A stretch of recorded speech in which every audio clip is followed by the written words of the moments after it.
Alright guys, so here we are. This is the finished product right here.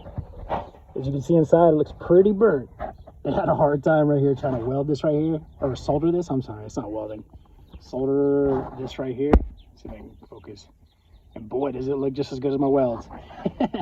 But I just put some wet rags in there, just trying not to burn up the wood, but it held up pretty good. It's on this little black sheet right here. I don't know what this stuff's called, but that stuff was burning up pretty fast. So I don't know, I just put some wet rags in there and just try to do my best. But anyways, so when it was leaking,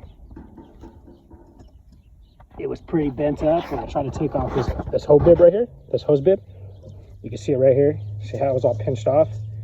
So cut off a section right there, put a 1/2 inch copper pipe coupler, ran it up to the old, I think this is brass actually, a brass fitting that just screws into the wall just to kind of hold it for sturdiness so it doesn't like flop out.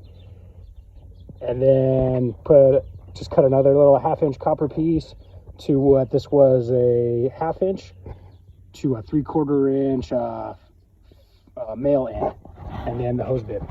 So like I said before, the old one, when you would turn it off, it would just leak, and it would leak pretty bad.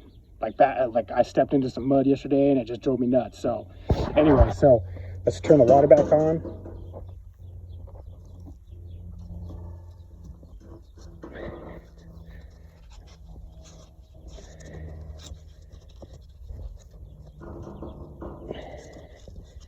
Okay, and just see if it works. Turn it off. No leaks.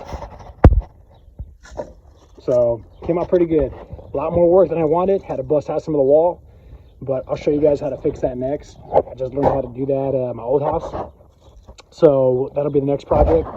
But there you go, guys. That's how you fix a broken bib on your hose hookup. All right, guys. Peace.